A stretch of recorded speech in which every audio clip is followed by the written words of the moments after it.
Yes, it's another case for that most famous of all manhunters, the detective whose ability at solving crime is unequaled in the history of detective fiction. Nick Carter, Master Detective. Presented by the three great Linex home brighteners. Linex Clear Gloss, Linex Cream Polish, and Linex Self-Polishing Wax. Created by Acme, America's great producer of Acme quality paints.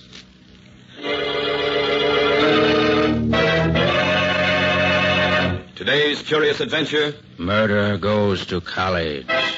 Or Nick Carter and the Mystery at Spring Lake. In just a moment, we'll hear how Nick Carter solved the mystery at Spring Lake. But first, a Christmas suggestion. There's nothing that adds more to hospitable cheer than a bright, well-kept home. American homemakers have learned how much surroundings can mean. That's why they've come to depend on Chemtone, the miracle wall finish, to beautify their walls. And for your floors, woodwork, and furniture, it's those three great Linex home brighteners. Linex Clear Gloss Varnish, the durable super varnish that dries to an elastic, transparent surface which protects all wood and linoleum in your home. Linex Cream Polish, which cleans as it polishes, leaving no oily film on your furniture. And Linex Self-Polishing Wax, which beautifies your floors with a satiny yet tough non-skid finish that resists wear, water, and dirt. Get the three great Linex home brighteners at your hardware, paint, or department store. Your headquarters also for Chemtone, the miracle wall finish. And now for today's mysterious adventure with Nick Carter. As we start our story today, we find Nick and his assistant Patsy in Nick's car racing toward Mount Albans College for Girls in response to a hurried phone call from the dean of the school. But if this girl killed herself, Nick, what are you supposed to do? If a girl kills herself, there's no criminal to catch. If it was suicide, Dean Collingwood wants me to find the reason for it. Oh, isn't that a little out of your line? Well, yes, it is, Patsy, but she's an old friend of mine, so I said I'd do it. But why does she care why the girl killed herself? Oh, she thinks that if some of the parents felt that the girl disliked the school enough to kill herself to get out of it, they'd take their own daughters out of Mount Albans in droves. Huh? The school will be ruined. How did she die, Nick? Well, the dean said she found a box of sleeping capsules on the table beside the girl's bed, together with an empty water glass. She thought they might be the cause. Well, when Nicholas Carter gets on the scene, everything will be all straightened out. We'll all know exactly what happened and why.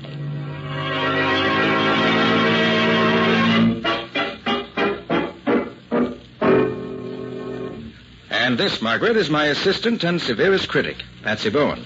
Patsy, Dean Collingwood, head of Mount Albans. How do you do, Miss Bowen? Fine, thank you. Have you notified the police yet, Margaret? Why, no. I wanted you to look things over first, Nick. I see. Well, who found the body? When Miss Jordan failed to appear for breakfast, one of the maids was sent to see if she needed help or if she were ill. When no one answered the maid's knock, why, of course, she came back to me. Then you found her? Yes, I found her dead. How many people know about the tragedy so far? Oh, only the maid, myself, and, of course, you two. Good. Let's keep it that way for a while longer. Now, may I see your room, please? Yes, of course. It's on the next floor. This way, please. What can you tell me about this Jordan girl? She was an only child. Her mother is a widow. Did she have any close friends? Yes. She and three other girls were together quite a lot. They were Miss O'Hare, Miss Grinnell, and Miss Brown. They all interested in the same things? My three friends were interested primarily in young men and good times. But Miss Jordan's hobby was amateur photography. Did she have money? Yes, she did. Her mother gave her everything she wanted. This is her room, Nick. I'll say she had money, Nick. You don't get rugs like these with cigar coupons. Are these the sleeping capsules, Margaret? Yes. You can't buy these in this state without a prescription. She had a prescription, the number of it, and the physician's name on the box. So I see. Well, I'll check with him later. Patsy, suppose you look over the things on that side of the room while I go through her desk here. See if you can find anything that might help us learn what's happened. Right, Nick. Any letters, bills, notes, and so on, you know. Yes, I know. Oh, you really shouldn't read her letters, Nick. They're private. Well, if any reporters happen to get hold of them, they'll be as public as Central Park. Reporters? What have they to do with this? Everything. You can't hide suicide or murder. Nick, please, this mustn't be murder. Well, I hope not, Margaret, for your sake. Well, this is interesting. Letter to a mother. Started but never finished. Darling Mother, I hope you will remember always how close we have been and how much happiness we've had together. You've been so good to me. And that's as far as she got. I wonder why she didn't finish it. That sounds like a farewell letter. It was a farewell note, of course. Well, why wasn't it finished then? Well, she was probably overcome with emotion. I don't think so. She hadn't been crying. Her eyelids aren't red or swollen. Good girl, Patsy. Oh, Margaret, will you ask your chemistry professor to analyze one of these sleeping capsules? Very well, Nick. Although I still think that this is all nonsense. Also, I'd like to use your study. I want to talk to this Jordan girl's 3 friends, one at a time. Very well. But don't tell them anything about the Jordan girls being dead. All right, Nick. I'll send the first girl in to you in a few minutes.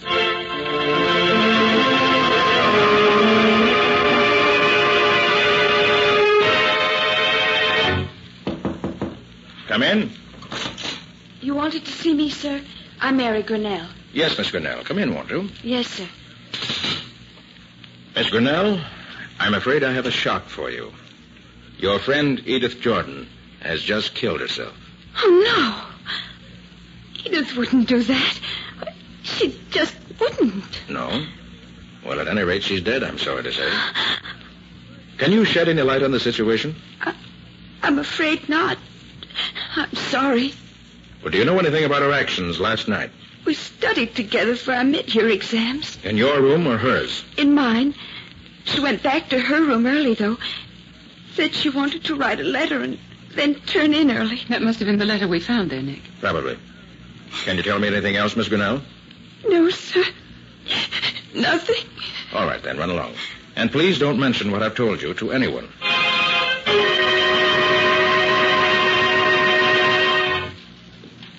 Miss O'Hearn, I'm sure you'll be sorry to learn that your friend Edith Jordan has killed herself.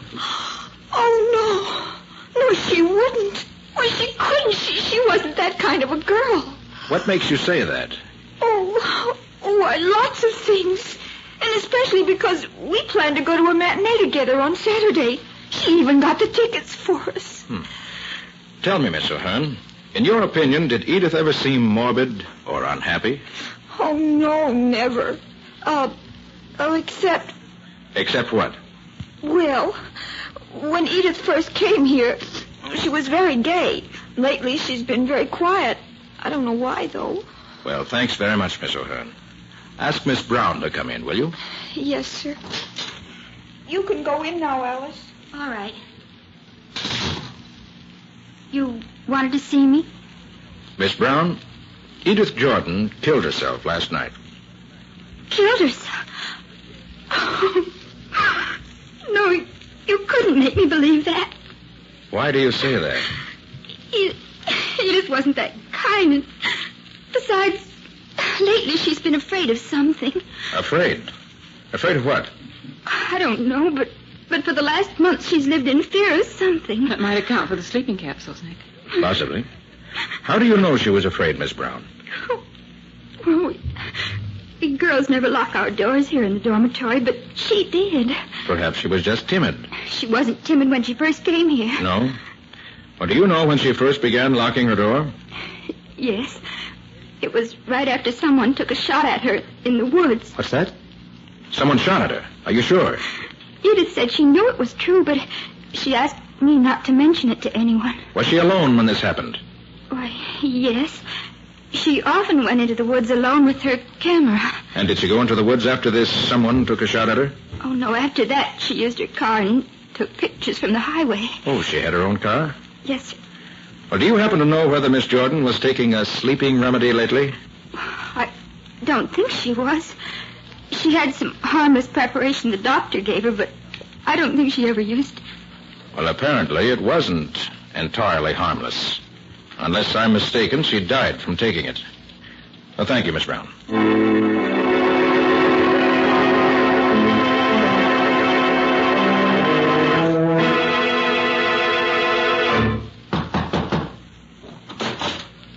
Yes? Mr. Carter, Dean Collingwood asked me to let you know what I found out when I analyzed the sleeping capsule she gave me. Oh, yes. What was it? I found nothing unusual about it. Just a sleeping remedy that's in common use. Would they be enough to kill anybody? Oh, no, indeed. Not unless they were accompanied by something far more deadly. Well, thank you, Professor. Thank you very much. That's quite all right, Mr. Carter. Oh, hello, Margaret. Come in. Well, Nick, have you learned anything yet? Only that I'm sure Miss Jordan didn't kill herself. But, Nick, that's the one thing I don't want to find out. Yes, I know, Margaret, but I can't help facts being facts. Well, what now? I think I'll take a run into town and talk with a physician who prescribed the capsules for her. Will you do something for me, Nick? Certainly. Will you take the bus into town and come back in Miss Jordan's car? It's being repaired there, and the garage phoned a short time ago that it's ready. I promised to send someone in for it. Of course. Nick. Patsy, while I'm gone, I want you to go over Edith Jordan's room with a fine-tooth comb. Notice every little thing. Looking for anything special, Nick? No, Patsy, just looking. You've heard what these girls have told us. See if you can find anything to explain the Jordan girls' actions during the past few weeks. I'll see you when I get back from town.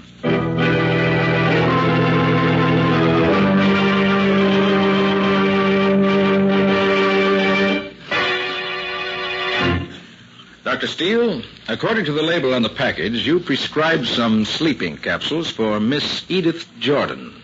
Edith Jordan. Oh, yes, I remember her now. Plucky kid. Not a whimper out of her when I set her collarbone. Even refused an anesthetic. Did you say she broke her collarbone? Why, yes, it was, about 2 months ago, I should say, but there were no complications and the injury healed rapidly. Do you remember how it happened? Yes, an automobile accident. That was when I prescribed the sleeping remedy for her, just as a precaution. I don't suppose she needed a very strong dose. No, it was a very small one. 1 3/4 grain capsule and, a second one an hour later, if required. What would be a deadly dose, Doctor? From 40 to 50 times that much, probably. Did you give her the prescription? No, I phoned it into the drugstore, and he had it ready for her when she got there. I often do that. I see. Well, thank you very much, Doctor. You've been very kind. Now, if you'll tell me which way the drugstore is, I won't bother you any longer.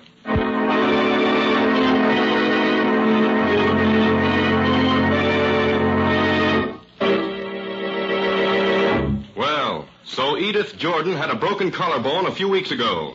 That's something no one but the doctor had ever known about before. What else is Nick going to uncover in his search for the real reason why Edith Jordan was found dead in her bed in exclusive Mount Albans College? We'll see in just a moment. If you're a homemaker, you have every reason to take pride in a home that fairly gleams with the evidence of careful attention. And every wood and linoleum surface in your home will gleam when you use Linex Clear Gloss Varnish. Because Linex Clear Gloss lends a lustrous finish that keeps its beauty a long, long time. It lessens your housework amazingly, too, for it's so easy to keep clean. Dirt stays on the surface where you can wipe it away in a jiffy. And Linex Clear Gloss is so simple to apply. You just brush it on, and it dries without brush marks to an elastic, transparent finish that wears and wears. A finish which protects every surface to which it's applied. Yes, it's a fact. Linex Clear Gloss protects all the wood and linoleum surfaces in your home against damage by boiling water, hot grease, fruit acids, perfume, even alcohol.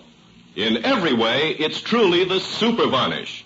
Ask for it by name at your dealers. Linex, Lin-X, Linex Clear Gloss Varnish. You'll find all 3 great Linex home brighteners and Chemtone, the miracle wall finish, at hardware, paint, and department stores everywhere.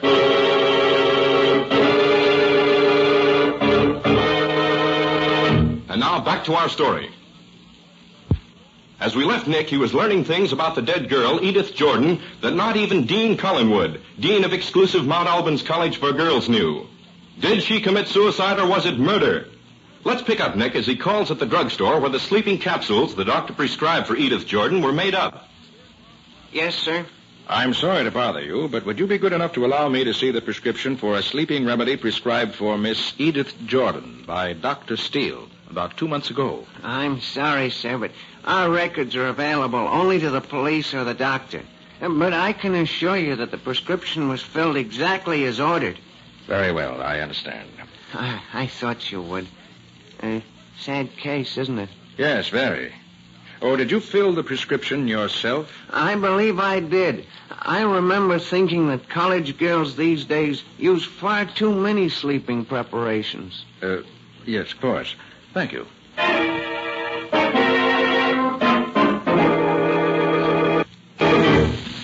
This is her car, Mr. Carter. Well, I should have expected a girl with her money to have a more expensive car. Oh, she wasn't no show-off. Yeah, too bad her luck ran out finally. Luck ran out? What do you mean by that? Her accident? Look, Bud, that was no accident. How do you mean? Why, someone sawed the gadget on the steering wheel almost through. First time the car went around a sharp curve at high speed, it gave way. Only, as luck would have it, instead of going over the embankment, the car just turned into a hill of dirt along the road and buried its nose in the dirt. Mrs. Jordan got off with just a broken collarbone instead of being killed altogether. Did you tell Miss Jordan what you just told me? You bet I did. It didn't worry her at all. I'd have told the cops, too, only the boss said it was none of our business if she didn't want to report it. I see. Well, thanks very much. Be seeing you.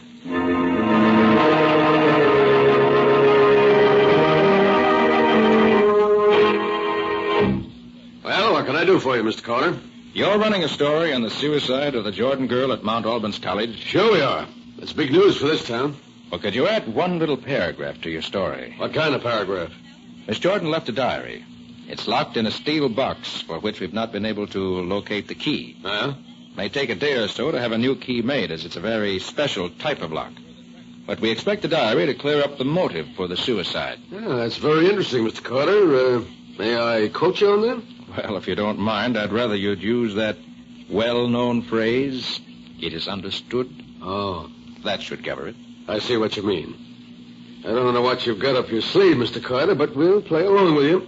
Your little item will be understood in this evening's paper. Thank you. Thank you very much. Should help us immensely.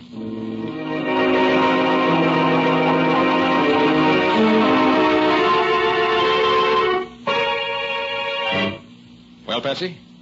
Find anything in Edith Jordan's room? I don't expect it amounts to much, Nick, but here it is. Exhibit A, a hat with what looks like a bullet hole through the crown. Yes. So Miss Brown was right. Someone did shoot at her. Anything else? The only other thing I found was this, Exhibit B, a picture that Edith Jordan took just before she was shot at. What? She didn't have any enlarging apparatus, so she gave it to Alice Brown, who does have an enlarger. She wanted it blown up. But why? Look, Nick, it's a picture of Spring Lake. That's just north of here. Here in the center of the background's a figure.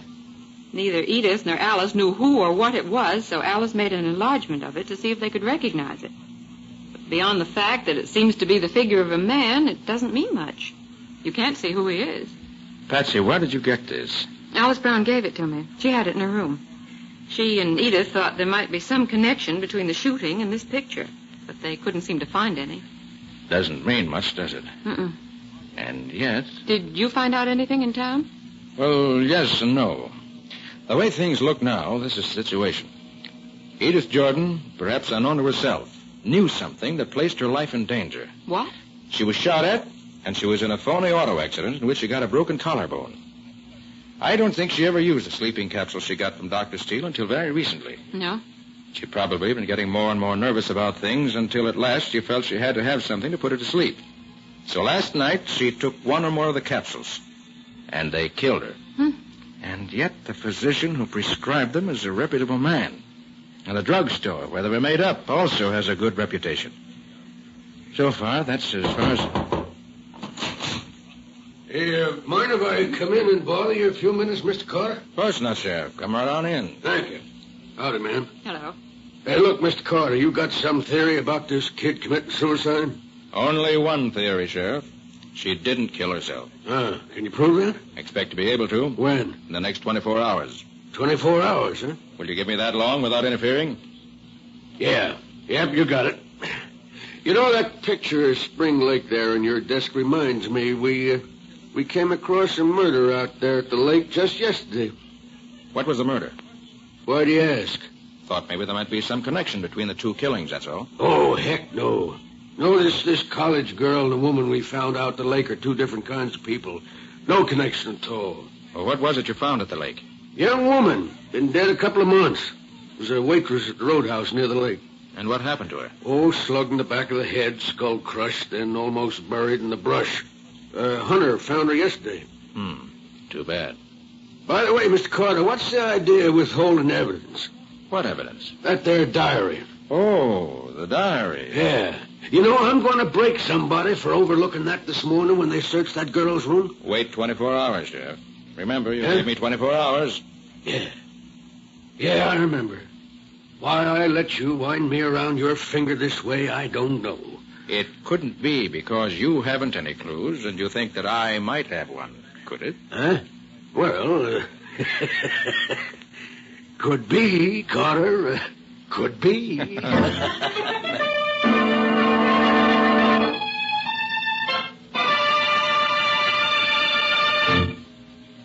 Did I understand you correctly, Nick? You want to spend the night in the girls' dormitory? That's what I said, Margaret. I want your permission to spend the night in Edith Jordan's room. Nick, that would be most irregular. Margaret, murder is most irregular, too. You're sure it is murder? Absolutely positive. And I hope to solve it by spending the night in her room. But if it was murder, how was it done? Probably the contents of one of the sleeping capsules was changed to a deadly poison. But, Nick, that means... That means that no stone must be left unturned to catch the murderer.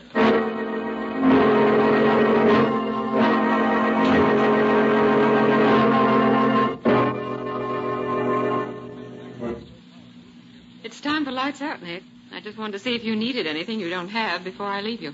No, Patsy, I'm all set. Well, what are you going to do, Nick? Just sit here and wait? That's it exactly. Just wait. I have all the evidence I need for a conviction, except the name of the killer. I could guess at that, but I couldn't prove it. I expect the killer to prove it for me. Why do you suppose Edith Jordan never told anyone about her fears? Probably she didn't want to worry anyone. She had only suspicions, no matter how strong those suspicions were. And if I guess correctly the kind of girl she was, she wouldn't want to burden anyone else with her troubles.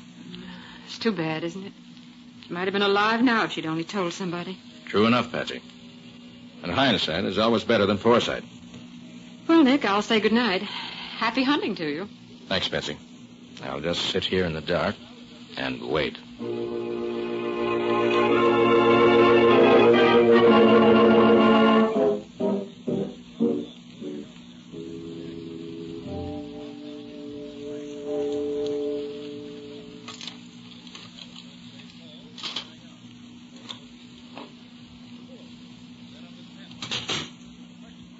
Get your hands up. Up with your hands, I said.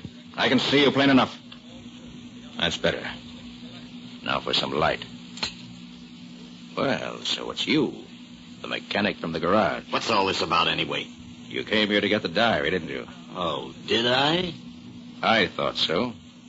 That was your picture Miss Jordan got on her snapshot of Spring Lake, wasn't it? Oh, was it? Prove it. I can do that, too. In the picture, the cap on the head of the little figure has 2 white dots on it. In the same place where you wear your 2 white union buttons. You can't call that proof. Anybody can have those. You must have taken that picture at the time you were burying that girl you killed, the waitress. You were afraid she'd identify you as the one in the picture, so you took a shot at her. But you missed. Then you tried another stunt. You worked late at the garage one night and weakened the steering gear of a car. When that failed to kill her, you were very careful to be the first to point out to her that the steering gear had been tampered with. In that way, she'd never think to blame you for it. Which was very clever, my friend. But then you were stumped until you found out that her doctor had given her that sleeping prescription. So being a morphine addict yourself... How do you know that? I saw your arms the other day, and I recognized the scars of the needle. Okay. Okay, you got it on me. You win. So as I said, being a morphine addict yourself, you broke into her room just as you did tonight and filled one of the capsules in the top row with morphine, which would kill her instantly. Yeah. I knew she couldn't take that much of a dose. By the way, how did you find out about that prescription? She told me about it herself when we were talking one time. But if you knew all this stuff before, why didn't you pull me in down to the garage instead of laying in wait for me like this? I could prove it all to myself, but I couldn't prove it to a jury. However, now I can, because by your coming here, you've confessed. It's a shame, killing her like that. Because she never had the slightest suspicion you were the Spring Lake murderer. Don't try to kid me. She knew right enough. That's why I had to get that diary. The whole story would have been in that. Mabel, that girl I killed. She was in love with me. She wanted me to marry her. She said if I didn't, she'd tell the cops where I bought my dope. Made such a fuss, I finally had to hit her over the head. And you were burying her by the lake when the Jordan girl came along and took that picture. Yeah. Then I knew that when the body was discovered, like it would be someday, This dame would remember seeing me out there, so I had to get that diary before the cops got it. Well, as you go to the electric chair, I want you to remember one thing, my friend. There is no diary. Huh? I invented it to smoke you out in the open. Why, An imaginary diary and a guilty conscience have done what clues and detection could only do with great difficulty. You've convicted yourself. A man's own conscience is a better detective than the greatest detective on earth. Always.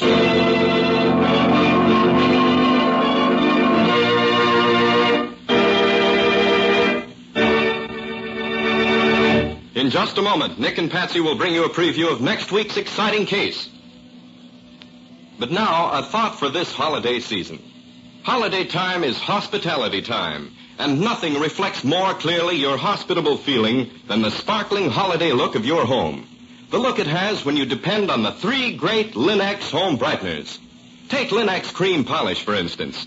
In one easy application, it gives your fine furniture a lovely luster, leaving no oily film to attract more dust and make more work. And Lin-X cream polish is so quick to use, for it cleans as it polishes, cutting out one whole step in your cleaning day routine. You see, Lin-X cream polish removes the cloudy accumulation of previous dust and polish, banishes messy fingerprints, and helps conceal ugly scratches all at once. Here is your real shortcut to furniture beauty. Get Lin-X cream polish now at your dealers. Get all 3 great Lin-X home brighteners. Lin-X clear gloss varnish, Lin-X cream polish, and Lin-X self-polishing wax. Remember, Lin-X is spelled Lin-X. Lin-X. So ask for these fine homemaking products now at your hardware, paint, or department store.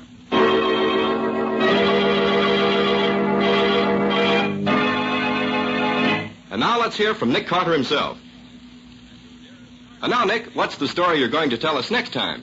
Well, Ken, next week I want to tell you about an adventure I had just because I went to a party to meet a famous man. And the famous man never showed up at all. Doesn't sound as if the party was much of a success. As far as I was concerned, it was a total flop, socially speaking. But there were 3 murders as a result of that evening's get-together. And Nick himself was almost added to the list.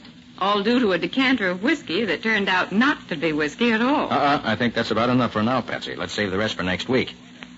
And on behalf of myself and the rest of our cast, our organist, Lou White, our sound effects, Walt Shaver, our engineer, Herman Berger, and our writer and director, Jock McGregor, may I wish every one of you the season's greetings in the biggest possible way. And that goes for me, too. So long, everybody. So long to you both. We'll be seeing you again next week.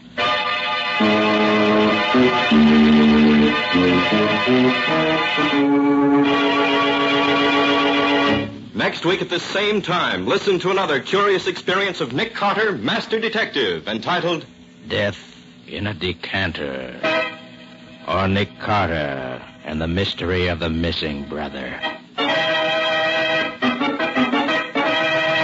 Nick Carter, Master Detective, is featured in Street and Smith magazines. Lon Clark is starred as Nick, with Helen Choate as Patsy. Original music is played by Lou White, and the programs are written and directed by Jock McGregor. And now Acme, creator of the 3 great Lin-X home brighteners, Lin-X clear gloss varnish, Lin-X cream polish, and Lin-X self-polishing wax, wishes you the heartiest greetings of the holiday season and invites you to be listening next week when Acme will again present Nick Carter, Master Detective, over these same stations. Ken Powell speaking. This is Mutual.